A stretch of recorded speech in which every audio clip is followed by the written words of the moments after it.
Hello good morning friends. வாங்க இன்றைக்கி நம்ம எம்வி விலாக்ஸ் ஆஃப் மலர்விழி சேனலில் பார்க்க போகிறது இன்ஸ்டன்ட் கம்பு தோசைங்க.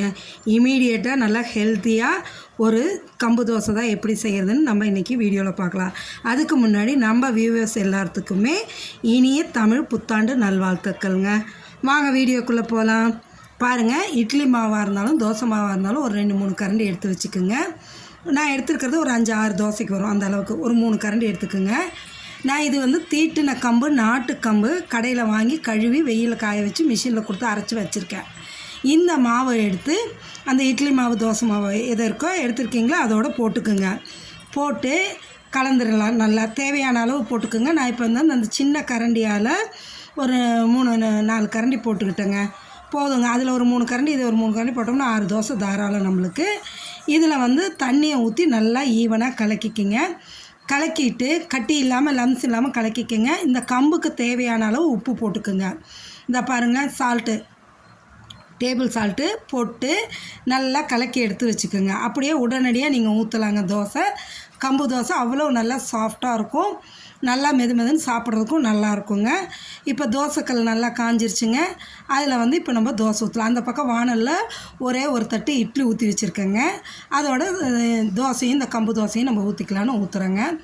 இந்த கம்பு தோசையை ஊற்றிட்டு நீங்கள் ப்ளெயினாக கொடுக்குறத விட அதுக்கு மேலே நல்லா துருவின கேரட் எடுத்து நல்லா போட்டு விட்டுருங்க. நிறையா போட்டுட்டு இப்போ நம்ம போடுற வரைக்கும் இதாகணும்னு தீயை சிம்மில் வச்சுட்டு ஒரு ஸ்பூன் எண்ணெய் எடுத்து சுற்றி ஊற்றிட்டு அப்படியே இந்த கேரட்டு துருவி வச்சுருக்கேங்க.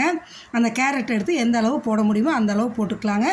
எந்த அளவு நீங்கள் காய் சேர்த்துறீங்களோ அந்தளவு உடம்புக்கு நல்லது. கண் பார்வையிலேருந்து எல்லாத்துக்குமே நல்லதுங்க. இம்யூனிட்டியை பூஸ்ட் பண்ணக்கூடியதுங்க. ஏன்னா காலையில் இந்தமாரி ஹெல்த்தியாக கொடுத்தீங்கன்னு வைங்களேன், நல்லா ஃபுல்ஃபில்லாக இருக்கும். இந்த கேரட் அந்த அளவு போட்டு வெங்காயமும் நறுக்கி வச்சுருக்க வெங்காயத்தையும் போட்டுக்குங்க.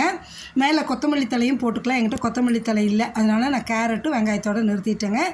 அப்படியே இதை தோசை திருப்பி வச்சு அமுத்தி விட்டுருங்க. நல்லா மாவோட ஸ்டிக் ஆகிற அளவுக்கு லேசாக அமுத்தி விடுங்க. அமுத்தி விட்டுட்டு வெந்ததுக்கப்புறமா இப்போ ஃபுல் ஃப்ளேம் வச்சுக்கலாங்க. வேகட்டும். வெந்ததுக்கப்புறம் நம்ம அப்படியே என்ன பண்ணால் திருப்பி விட்டுறலாங்க. திருப்பி விட்டுட்டு அதையும் திரும்பவும் அப்படியே அமுத்தி விட்டு எடுத்தீங்கன்னு வைங்களேன், சூப்பரான கம்பு தோசை ரெடிங்க. அவ்வளோ நல்லா டேஸ்ட்டாக இருக்கும். இதேமாரி நம்மளுக்கு தேவையான அளவு தோசை வேணுமோ நம்ம ஊற்றிக்கலாங்க. தேவையான அளவு பாருங்கள். இதேமாரி நான் இப்போ 2 தோசை மட்டும் ஊற்றிட்டேங்க. போதும். 2 தோசை ஊற்றிட்டு அது ஒரு தட்டு இட்லி இருக்குது. ஆளுக்கு 2 இட்லி வச்சு ஒரு தோசை வச்சு சாப்பிட்டா அவ்வளோ ஃபுல்ஃபில்லாக இருக்குங்க. பாருங்கள் எந்த அளவு கலர்ஃபுல்லாக இருக்குது பாருங்கள் தோசை. குழந்தைங்க ரொம்ப விரும்பி சாப்பிடுவாங்க. உடம்புக்கும் ரொம்ப நல்லதுங்க. பாருங்கள் தோசை நல்லா வெந்திருக்கு. தொட்டு பார்த்திங்கனாவே தெரியும். அப்படியே ஃபோல்ட் பண்ணி எடுத்து வச்சுருங்க. சூப்பரான இன்ஸ்டன்ட் கம்பு தோசை, ஹெல்தியான கம்பு தோசை ரெடிங்க. வாங்க சாப்பிட்லாம் எல்லாருமே. பாருங்கள், இதில் நான் 2 கம்பு தோசை 2 இட்லி வச்சுருக்கேன் பார்த்திங்களா. இதுக்கு ஒரு வெங்காய சட்னியும் கொஞ்சோண்டு தேங்காய் சட்னியும் வச்சுருக்கேன்.